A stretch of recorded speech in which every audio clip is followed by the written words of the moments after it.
Good morning. നമ്മളിന്ന് ചർച്ച ചെയ്യാൻ പോകുന്നത് ബിസിനസ് റിസർച്ച് മെത്തേഡ്സിലെ റിസർച്ച് പ്രോസസ്സാണ്. എങ്ങനെയാണ് ഒരു റിസർച്ച് കണ്ടക്ട് ചെയ്യേണ്ടത്, എങ്ങനെയാണ് ഒരു പ്രോബ്ലം ഐഡൻറ്റിഫൈ ചെയ്ത് അതിന് സർവേ നടത്തി അതിനെക്കുറിച്ച് പഠിച്ച് എങ്ങനെ റിസർച്ച് പ്രോബ്ലം സോൾവ് ചെയ്യണം, അതിന് എങ്ങനെയാണ് ഡാറ്റ കളക്ട് ചെയ്യേണ്ടത്, എങ്ങനെ ഹൈപ്പോത്തിസിസ് സെറ്റ് ചെയ്യണം, എങ്ങനെയാണ് റിസർച്ച് ഡിസൈൻ ചെയ്യേണ്ടത്, അതിന് ആ കളക്ട് ചെയ്ത ഡാറ്റയെ എങ്ങനെ അനാലിസിസ് നടത്തി ഹൈപ്പോത്തിസിസ് ടെസ്റ്റ് ചെയ്ത് നമ്മൾ ഇൻ്റർപ്രിട്ടേഷൻസ് നടത്തി ആ പ്രോബ്ലത്തിൻ്റെ റിസൾട്ട് പ്രസൻറ്റ് ചെയ്യുന്നത് വരെയുള്ള 13 സ്റ്റെപ്പുകളാണ് നമ്മൾ റിസർച്ച് പ്രോസസ്സിൽ പഠിക്കാനുള്ളത്. 13 സ്റ്റെപ്പാണ് റിസർച്ച് പ്രോസസ്സിനുള്ളത്. സ്ഥിരമായി യൂണിവേഴ്സിറ്റി എക്സാമുകളിൽ എസ്സേ ക്വസ്റ്റ്യനുകളാണ് റിസർച്ച് പ്രോസസ്സ് എന്ന് പറയുന്നത്. അപ്പോൾ അതിൽ നമുക്ക് ഇന്ന് ആദ്യത്തെ 4 സ്റ്റെപ്പാണ് പാർട്ട് 1 പഠിക്കാനുള്ളത്. റിസർച്ച് പ്രോസസ്സിൻ്റെ ഫസ്റ്റ് പാർട്ടിൽ നമ്മൾ 4 സ്റ്റെപ്പുകളാണ് പഠിക്കുന്നത്. അപ്പം റിസർച്ച് എന്ന് പറഞ്ഞാൽ നമുക്കറിയാം, it is a continuous series അല്ലെങ്കിൽ സീരീസ് ഓഫ് ആക്ഷൻസ്, അതും അല്ലെങ്കിൽ steps to carry out research effectively. അതായത് ഒരു റിസർച്ച് എഫക്റ്റീവായിട്ട് കണ്ടക്ട് ചെയ്യാനുള്ള കണ്ടിന്യൂസ് ആയിട്ടുള്ള സീരീസ് ഓഫ് ആക്ഷൻസിനെയോ അല്ലെങ്കിൽ സ്റ്റെപ്സിനെയാണ് റിസർച്ച് പ്രോസസ്സ് എന്ന് പറയാം. ഇപ്പോൾ റിസർച്ചിൻ്റെ ഒരു പ്രത്യേകത എന്ന് പറഞ്ഞാൽ എപ്പോഴും റിസർച്ച് ഒരു വെൽ ഓർഗനൈസ്ഡ് ആയിരിക്കും, അല്ലെങ്കിൽ ഒരു സിസ്റ്റമാറ്റിക് ആയിരിക്കും. നമുക്ക് സിസ്റ്റമാറ്റിക് ആയിട്ടാണ് നമ്മൾ ഓരോ പ്രോബ്ലത്തിനെയും സൊല്യൂഷൻസ് ഐഡൻറ്റിഫൈ ചെയ്യുന്നത്. ഓക്കെ, അപ്പോൾ അതിൽ ഏതൊക്കെയാണ് വേരിയസ് സ്റ്റെപ്സ് എന്നുള്ളതാണ് നമ്മൾ പഠിക്കാൻ പോകുന്നത്. അതിൽ ആദ്യത്തെ 4 ഫസ്റ്റ് വരുന്നത് temporary selection of research problem. Temporary selection of research problem എന്ന് പറയുന്നത് നമ്മൾ ഫസ്റ്റ് എന്താണ് നമ്മുടെ ബിസിനസ്സിലാണെങ്കിലും അല്ലെങ്കിൽ മറ്റു റിസർച്ച് പർപ്പസിനാണെങ്കിലും എന്താണ് നമ്മൾ കണ്ടുപിടിക്കാൻ പോകുന്ന ഏരിയ, അല്ലെങ്കിൽ നമ്മൾ റിസർച്ച് നടത്താൻ പോകുന്ന ഏരിയ ഏതാണ്. അപ്പോൾ അതിൽ ഒരു പ്രോബ്ലം ഉണ്ടാവും, ഏതെങ്കിലും ഒരു ഇഷ്യൂവിനെ കുറിച്ചായിരിക്കും നമ്മൾ പഠിക്കുന്നത്, അല്ലെങ്കിൽ ഏതെങ്കിലും ഒരു സംഗതി കണ്ടുപിടിക്കാനായിരിക്കും നമ്മൾ പഠിക്കുന്നത്. അപ്പോൾ അതിൽ ഫസ്റ്റ് സ്റ്റെപ്പ് ഒരു റിസർച്ചർ ആദ്യം ഐഡൻറ്റിഫൈ ചെയ്യേണ്ടത് ഏരിയ ഓഫ് റിസർച്ചാണ്, അല്ലെങ്കിൽ ഏരിയ ഓഫ് പ്രോബ്ലം. അത് ഏത് ഏരിയയിലാണ് അല്ലെങ്കിൽ ഏത് പ്രോബ്ലമാണ് നമ്മൾ പഠിക്കാൻ പോകുന്നത് എന്നുള്ളതാണ് ആദ്യം ഐഡൻറ്റിഫൈ ചെയ്യേണ്ടത്. അതാണ് first step of a researcher is to identify the areas of research or problem.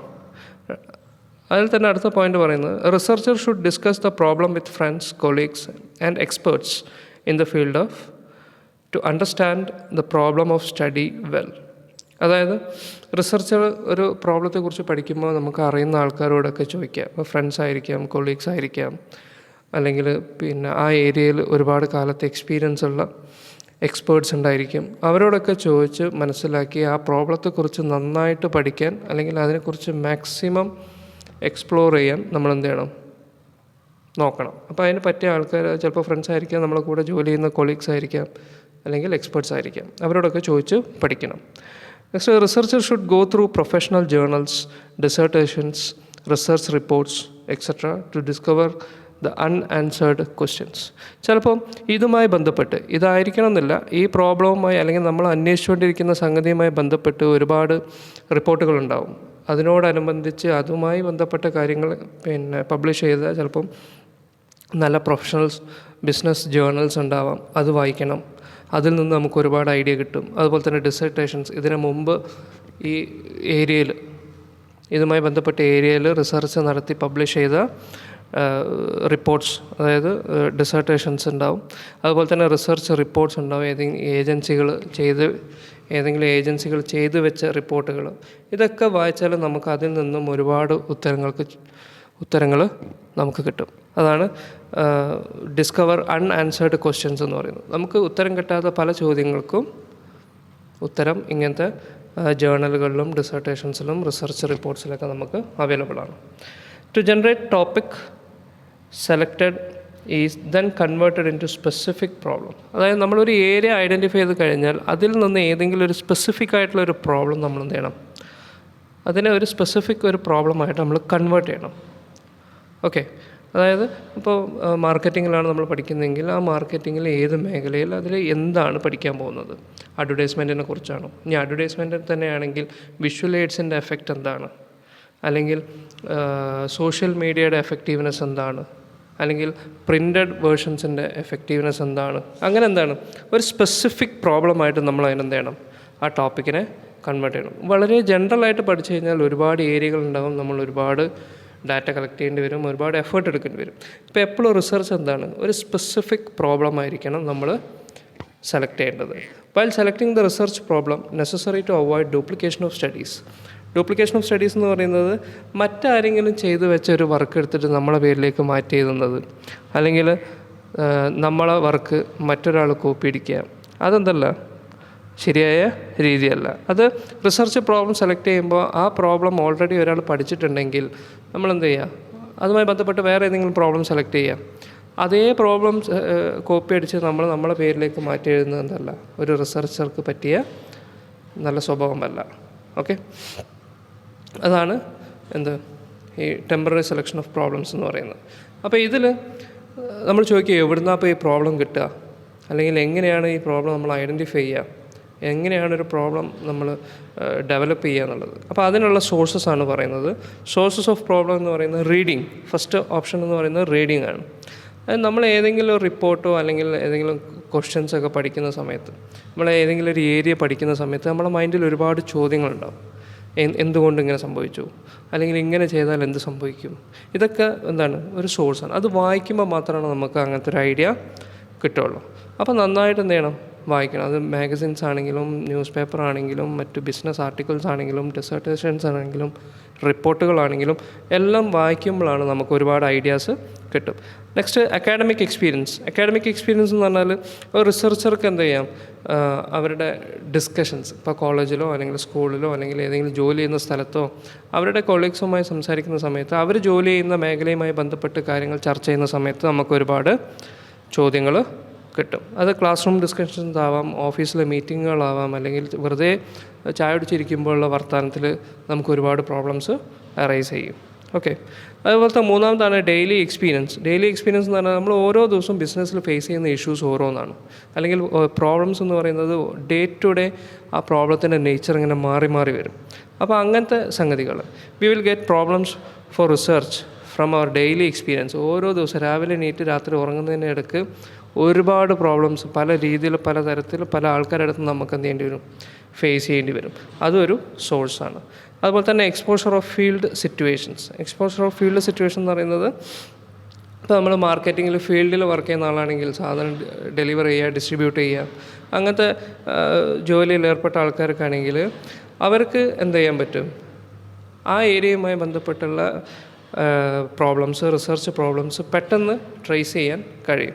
അപ്പോൾ ഇപ്പോൾ ഇതേമാതിരി വളരെ ലോ ലെവൽ പൊസിഷനിൽ നിന്നും ജോലി ചെയ്ത് എക്സ്പീരിയൻസ് കൊണ്ട് പ്രൊമോട്ട് ചെയ്ത് വരുന്ന ആൾക്കാർക്ക് അവർ അനുഭവിച്ച ആ ഒരു വർക്ക് ഫീൽഡിൽ എന്തൊക്കെയാണ് ഇഷ്യൂസ് എന്നുള്ളത് ഐഡൻറ്റിഫൈ ചെയ്യാൻ അവർക്ക് പെട്ടെന്ന് പറ്റും. അപ്പോൾ തന്നെ ലാസ്റ്റ് ഡിസ്കഷൻസ് ആണ്. ഡിസ്കഷൻസ് എന്ന് പറയുന്നത് എക്സ്പേർട്ടുമായിട്ടുള്ള സംസാരം. ഇപ്പോൾ നമ്മൾ ഏതെങ്കിലും നമ്മൾ ഫ്രണ്ട്സ് ചിലപ്പോൾ ഏതെങ്കിലും നല്ല പൊസിഷനിൽ വർക്ക് ചെയ്യുന്ന ആൾക്കാരായിരിക്കാം, അല്ലെങ്കിൽ നമ്മൾ ഉദ്ദേശിച്ച മേഖലയിൽ വർക്ക് ചെയ്യുന്ന സുഹൃത്തുക്കളുണ്ടായിരിക്കാം. അപ്പോൾ അവരുമായിട്ട് കാഷ്വലായിട്ട് സംസാരിക്കുന്ന സമയത്ത് നമുക്ക് ഒരുപാട് ഐഡിയാസ് കിട്ടും. അതുപോലെ തന്നെ റിസർച്ചേഴ്സ് എന്ന് പറഞ്ഞാൽ ഈ മേഖലയിൽ റിസർച്ച് ചെയ്യുന്ന ആൾക്കാരോട് ചോദിച്ചാൽ അതിൽ ഇന്ന ഏരിയയിൽ റിസർച്ച് ചെയ്യാൻ നല്ല സ്കോപ്പ് ഉണ്ട്, അല്ലെങ്കിൽ ഇന്ന പ്രോബ്ലം പഠിക്കാൻ നല്ല അത്യാവശ്യമാണ് എന്നൊക്കെ പറഞ്ഞ് നമുക്ക് പറഞ്ഞുതരും.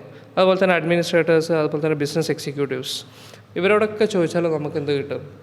നമ്മൾ ആ ഏരിയയുമായി ബന്ധപ്പെട്ടുള്ള, അല്ലെങ്കിൽ നമ്മൾ ഏത് ഏരിയയുമായാണോ റിസർച്ച് ചെയ്യാൻ ഉദ്ദേശിക്കുന്നത് ആ ഏരിയയിലുള്ള ഒരുപാട് പോയിൻറ്റ്സ് നമുക്ക് കിട്ടും. It will help to identify new research problems. അപ്പോൾ ഇങ്ങനെ കിട്ടുന്ന സോഴ്സസിൽ നിന്ന് കിട്ടുന്ന പ്രോബ്ലംസൊക്കെ നമുക്ക്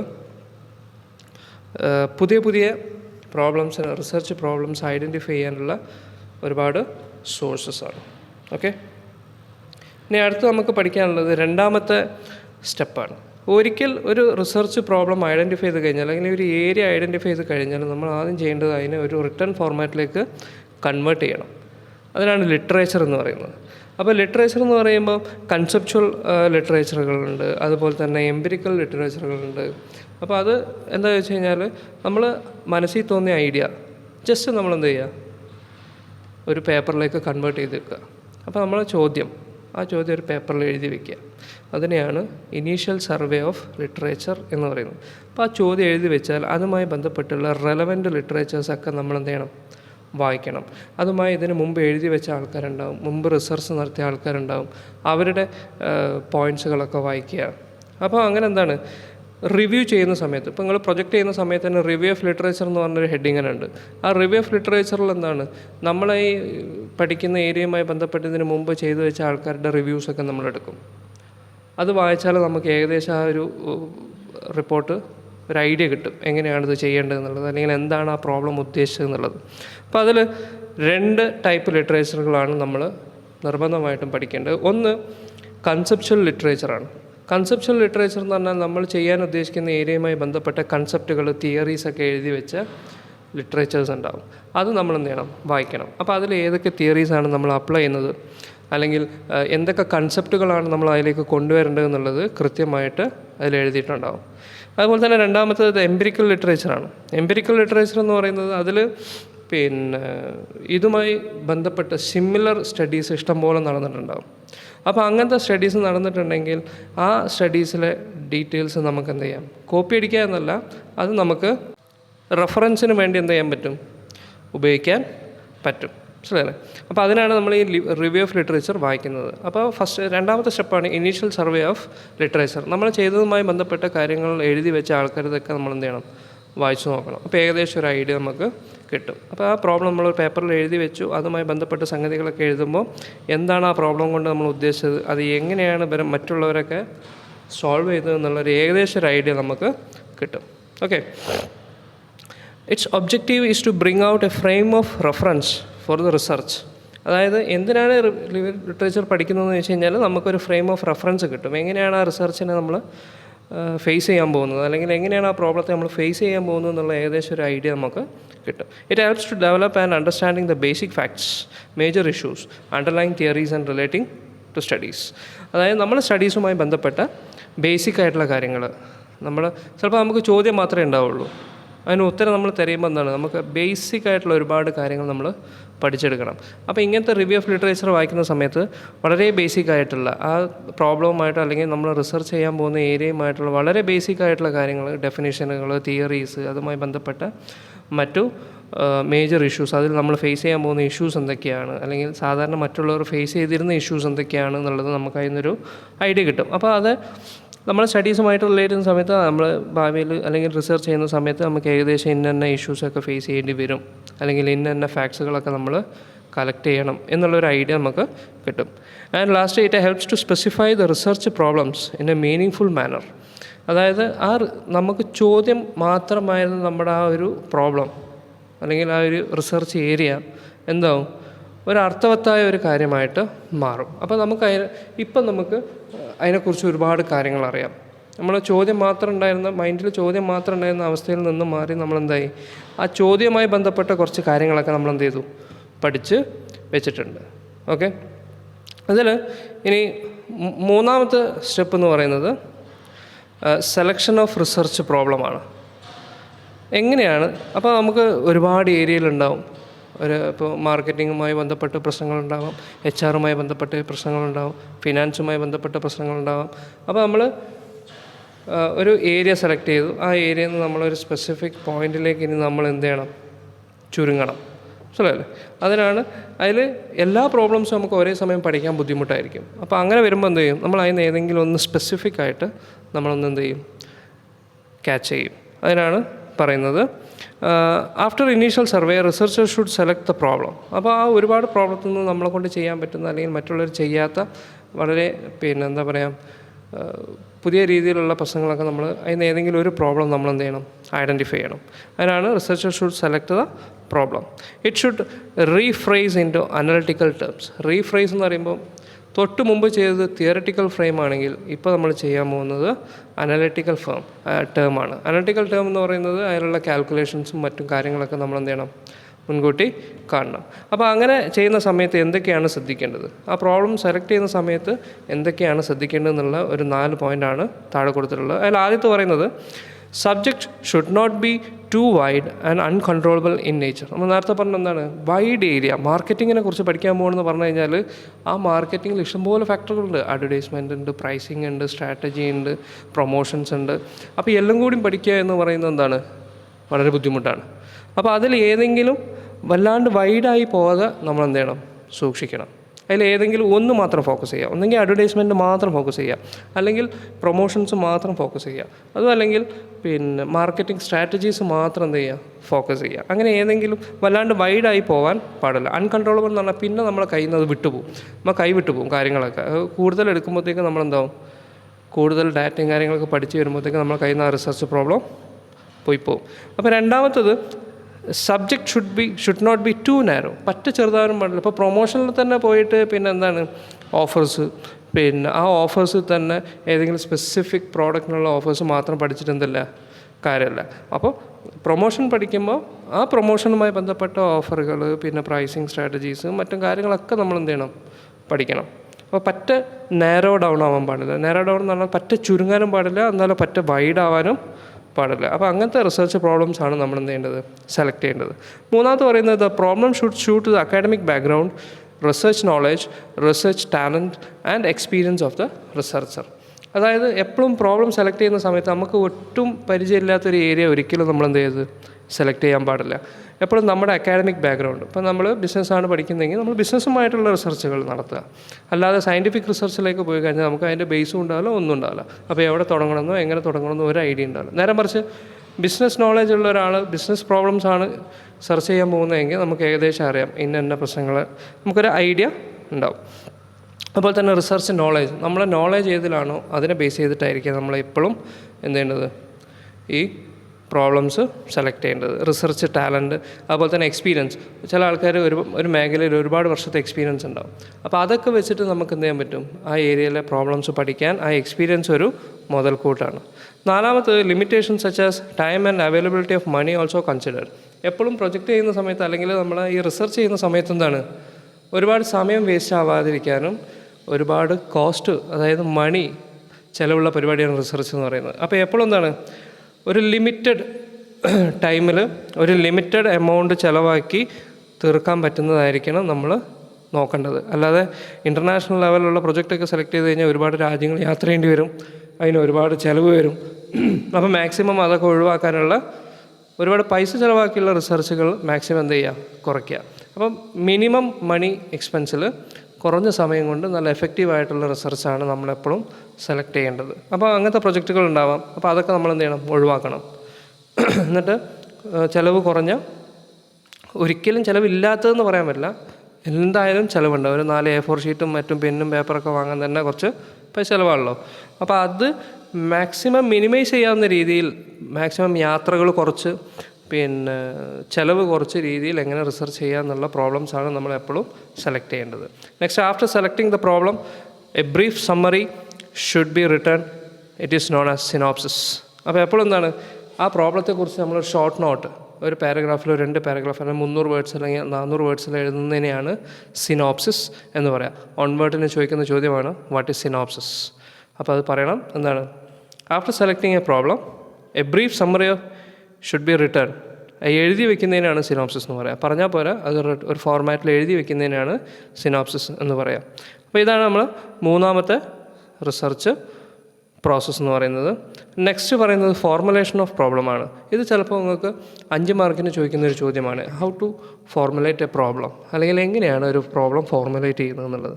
അപ്പോൾ അതിൽ പഠിക്കേണ്ടത്, നമ്മൾ ഒരു സബ്ജക്റ്റ് അല്ലെങ്കിൽ ഒരു ടോപ്പിക് റിസർച്ച് പ്രോബ്ലം സെലക്ട് ചെയ്ത് കഴിഞ്ഞാൽ പിന്നെ വരുന്നതാണ് ഫോർമുലേഷൻ ഓഫ് റിസർച്ച് പ്രോബ്ലം എന്ന് പറയുന്നത്. നമ്മൾ നേരത്തെ പറഞ്ഞു മൈൻഡിലുള്ളത് കൺവേർട്ട് ചെയ്യണമെന്ന് പറഞ്ഞു, ലിറ്ററേച്ചർ, റിവ്യൂ ഓഫ് ലിറ്ററേച്ചർ രണ്ടാമത്തെ പ്രോസസ്സിൽ പറഞ്ഞു. ഇതിൽ പറയുന്നത് ആ നമ്മൾ കളക്ട് ചെയ്ത എല്ലാ സംഗതികളും എന്ത് ചെയ്യണം, ഒരു സയൻറ്റിഫിക് റിസർച്ച് ക്വസ്റ്റ്യനിലേക്ക് മാറ്റുന്ന രീതിയിൽ കാര്യങ്ങൾ നമ്മൾ മാറ്റിയെടുക്കണം. അപ്പം സെലക്റ്റഡ് പ്രോബ്ലം എന്ത് ചെയ്യണം, നമ്മൾ സെലക്ട് ചെയ്ത പ്രോബ്ലം എന്ത് ചെയ്യണം, സയൻറ്റിഫിക് റിസർച്ച് ക്വസ്റ്റ്യൻ രൂപത്തിലേക്ക് മാറ്റണം. അപ്പോൾ അതിൽ നമ്മൾ ഉപയോഗിക്കാൻ പോകുന്ന കേസ് സ്റ്റഡികൾ, ഡാറ്റാസ്, ഇതൊക്കെ എവിടെ നിന്നാണ്, ആരാണ് കളക്ട് ചെയ്യുന്നത്, എങ്ങനെ കളക്ട് ചെയ്യണം എന്നുള്ളതൊക്കെ നമ്മൾ ഐഡൻറ്റിഫൈ ചെയ്ത് വെക്കണം. കളക്ട് ചെയ്യണം എന്നല്ല, എങ്ങനെ കളക്ട് ചെയ്യണം, എന്തൊക്കെയാണ് കളക്ട് ചെയ്യേണ്ടത് എന്നുള്ളത് നമ്മൾ എന്ത് ചെയ്യണം, ഡിസൈൻ ചെയ്ത് വെക്കണം. അതിനാണ് ഒരു സയൻറ്റിഫിക് റിസർച്ച് ക്വസ്റ്റ്യനായിട്ട് കൺവേർട്ട് ചെയ്യുക എന്ന് പറയുന്നത്. അപ്പോൾ അത് ഒരു പ്രോബ്ലം ഫോർമുലേറ്റ് ചെയ്യുന്ന സമയത്ത് നമ്മൾ ശ്രദ്ധിക്കേണ്ട കുറച്ച് കാര്യങ്ങളുണ്ട്. അതാണ് correct formulation of research problem gives a sense of direction to the research. അതായത് കൃത്യമായ കാര്യങ്ങളൊക്കെ നമ്മൾ മനസ്സിലാക്കി കഴിഞ്ഞാൽ നമ്മൾ റിസർച്ച് ഏത് പാതയിൽ ഏത് ഡയറക്ഷനിലാണ് കൊണ്ടുപോകേണ്ടത് എന്നുള്ള കൃത്യമായ ഒരു ധാരണ നമുക്ക് ഉണ്ടാവും. It identifies the scope of research.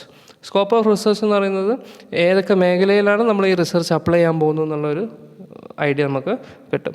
It point outs the limitation of research. ആ നമ്മൾ ചെയ്യാൻ പോകുന്ന റിസർച്ചിൻ്റെ ലിമിറ്റേഷൻസ് എന്തൊക്കെയാണ്, എന്തൊക്കെ ബുദ്ധിമുട്ടുകളാണ് നമ്മൾ ഫേസ് ചെയ്യാൻ പോകുന്നത് എന്നുള്ളത് കൃത്യമായിട്ട് ഐഡൻറ്റിഫൈ ചെയ്യാം. It also explain the problem. ഈ പ്രോബ്ലത്തെ ഒന്നും കൂടെ എലാബറേറ്റ് ചെയ്ത് അക്യുറേറ്റ് ആയിട്ട് എക്സ്പ്ലെയിൻ ചെയ്യാൻ നമുക്ക് ഈ ഫോർമുലേഷൻ സഹായിക്കും. It establishes the major assumptions. Major assumptions എന്ന് പറയുന്നത് നമ്മൾ എന്തൊക്കെയാണ് അസ്യൂം ചെയ്യാൻ പോകുന്നത്, ഹൈപ്പോത്തസിസ് ഒക്കെ ഡെവലപ്പ് ചെയ്യുന്ന സമയത്ത് എന്തൊക്കെ അസംഷൻസ് ആണ്, മാറ്റങ്ങൾ വന്നേക്കാം, ഇന്ന സാധനങ്ങളൊക്കെ കാര്യങ്ങളൊക്കെ മാറിയേക്കാം എന്നുള്ളൊരു അസംഷൻസ് നമുക്ക് കിട്ടും. അപ്പോൾ തന്നെ it states the context of the problem. Context എന്ന് പറഞ്ഞാൽ മൊത്തത്തിൽ ആ പ്രോബ്ലത്തെക്കുറിച്ച് നമുക്ക് ഒരു ഐഡിയ കിട്ടും. It affords economy in research. അപ്പം നല്ല റിസർച്ച് ഫോർമുലേഷനാണ് നമ്മൾ ചെയ്യുന്നതെങ്കിൽ അത് കൃത്യമായ ഒരു സയൻറ്റിഫിക് റിസർച്ച് ക്വസ്റ്റ്യനായിട്ട് കൺവേർട്ട് ചെയ്ത് ചെയ്യാൻ കഴിഞ്ഞാൽ നമുക്ക് ഒരുപാട് എക്കോണമി ലാഭിക്കാം. മനസ്സിലായില്ലേ? അതാണ് it affords economy in research. ഏകദേശം എത്ര ചിലവ് വരുന്നുള്ള ഒരു ഐഡിയ നമുക്ക് കിട്ടും. അപ്പോൾ ഇതിൽ ഈ ഫോർമുലേറ്റ് ചെയ്യുന്ന സമയത്ത് 2 സ്റ്റെപ്പ് വളരെ ശ്രദ്ധിക്കണം നമ്മളെപ്പോഴും. The following steps are to be followed to formulate research problems. ഒരു റിസർച്ച് പ്രോബ്ലം ഫോർമുലേറ്റ് ചെയ്യുന്ന സമയത്ത് ശ്രദ്ധിക്കേണ്ട 2 കാര്യങ്ങളാണ്. ഒന്ന്, ഡെവലപ്പ് എ ടൈറ്റിൽ. ഒരു ടൈറ്റിൽ എന്ത് ചെയ്യണം, നല്ലൊരു ടൈറ്റിൽ, ആ പ്രോബ്ലത്തിന് നല്ലൊരു അട്രാക്റ്റീവായിട്ടുള്ള അല്ലെങ്കിൽ ഒരു ടൈറ്റിൽ വരണം. ആ ടൈറ്റിൽ കാണുമ്പോൾ തന്നെ നമുക്ക് എന്ത് മനസ്സിലാകണം, a specific title should be given to the problem. ഇതുവരെ പരിചയമില്ലാത്തൊരു ടൈറ്റിൽ അല്ലെങ്കിൽ ഇതുവരെ ആൾക്കാർ കണ്ടിട്ടില്ലാത്ത, റിസർച്ചേഴ്സ് കാണാത്ത വിധത്തിലുള്ളൊരു ടൈറ്റിൽ നമ്മൾ എന്ത് ചെയ്യണം, ഡിസൈൻ ചെയ്യണം. It indicates objectives and focal point of study. റിസർച്ചറുടെ ഒബ്ജക്റ്റീവ് എന്താണ്, അതായത് ആ ഹെഡിങ് വായിക്കുമ്പോൾ തന്നെ എന്താണ് ആ റിസർച്ചർ എന്താണ് ഉദ്ദേശിച്ചത്, ഏത് ഏരിയയിലാണ് ആ റിസർച്ചർ ഫോക്കസ് ചെയ്തതെന്നുള്ളത് നമുക്ക് മനസ്സിലാകണം. It discloses whether it is a case study, descriptive or experimental study. അതായത് 3 തരത്തിലുള്ള സ്റ്റഡിയാണ്. ഒന്ന് കേസ് സ്റ്റഡീസാണ്. ഏതെങ്കിലും ഒരു കമ്പനിയുടെ ഏതെങ്കിലും ഒരു ഏരിയയിലുള്ള ഫിനാൻസോ മാർക്കറ്റിങ്ങോ HR ഏതെങ്കിലും ഏരിയയിലുള്ള ഒരു സ്പെസിഫിക് പ്രോബ്ലം തരും. അത് നമ്മുടെ എക്സ്പീരിയൻസും നോളജൊക്കെ വെച്ച് നമ്മൾ സോൾവ് ചെയ്യുന്നതിനാണ് കേസ് സ്റ്റഡി എന്ന് പറയുന്നത്. ഡിസ്ക്രിപ്റ്റീവ് സ്റ്റഡി എന്ന് പറഞ്ഞു കഴിഞ്ഞാൽ അത് ക്വസ്റ്റ്യനെയറൊക്കെ കൊടുത്ത് ഒരുപാട് ആൾക്കാരെ കണ്ട് അവരുടെ ഒപ്പീനിയൻസ് കളക്ട് ചെയ്ത് ക്വസ്റ്റ്യനെയർ സോൾവ് ചെയ്ത് കിട്ടുന്നതാണ് ഡിസ്ക്രിപ്റ്റീവ് സ്റ്റഡി എന്ന് പറയുന്നത്. എക്സ്പെരിമെൻ്റൽ സ്റ്റഡി എന്ന് പറഞ്ഞാൽ മോഡൽസ്, അതായത് ഇപ്പോൾ ലാബും കാര്യങ്ങളൊക്കെ സെറ്റ് ചെയ്ത് അതിൽ നടത്തുന്ന സ്റ്റഡീസിനാണ് എക്സ്പെരിമെൻ്റൽ സ്റ്റഡി എന്ന് പറയുന്നത്. അപ്പോൾ ഈ 3 സ്റ്റഡിയിൽ ഏതാണ് നമ്മൾ ഉപയോഗിക്കാൻ പോകുന്നത് എന്നുള്ളത് ആ ടൈറ്റിൽ കണ്ടാൽ ഏകദേശം മനസ്സിലാക്കാൻ പറ്റും. മനസ്സിലായില്ല? അതാണ് ആ ഡെവലപ്പ് ടൈറ്റിൽ എന്ന് പറയുന്നത്. Next, work out conceptual model. Work out conceptual model എന്ന് പറഞ്ഞാൽ നമ്മൾ ചെയ്യാൻ പോകുന്ന സംഗതികളൊക്കെ എന്താണ് ഏകദേശം ആ ഇതിൽ കാണണം, ആ പേപ്പറിൽ കാണണം. അതിന് ചെയ്യേണ്ടത് the researcher should narrow down the general into specific. അത് ചില സമയത്ത് നമ്മൾ എന്ത് ചെയ്യേണ്ടി വരും, വളരെ ജനറൽ ആയിട്ടുള്ളൊരു ടോപ്പിക് ഏതെങ്കിലും ഒരു സ്പെസിഫിക് പോയിന്റിലേക്ക് നമ്മൾ ഒതുക്കണം.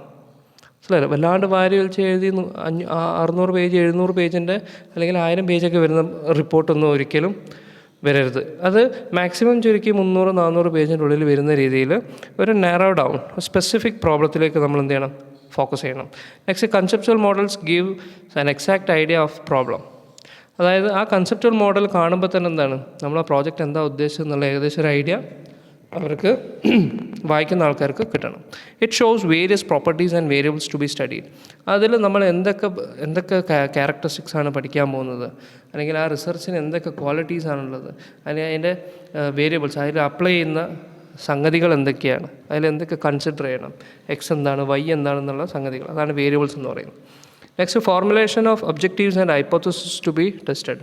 നമ്മൾ എന്തൊക്കെ ഒബ്ജക്റ്റീവ്സ് ആണ് കാണും. നിങ്ങൾ പ്രൊജക്റ്റൊക്കെ ചെയ്യുന്ന സമയത്ത് നിങ്ങൾ പ്രൊജക്റ്റ് ഫോർമുലേഷൻ സ്റ്റേജിൽ എന്താണ് ഒബ്ജക്റ്റീവ്സ് എഴുതും, അതിൻ്റെ ലിമിറ്റേഷൻസ് എഴുതും, ഹൈപ്പോത്തസിസ് എന്താണ്, നൾ ഹൈപ്പോത്തസിസ് എന്താണ്, ആൾട്ടർനേറ്റീവ് എന്താണ്, അതായത് വേരിയബിൾസ് തമ്മിലുള്ള ഒരു റിലേഷൻഷിപ്പാണ് ഹൈപ്പോത്തസിസ് എന്ന് പറയുന്നത്. അത് ഗസ്സിങ് ആണ്.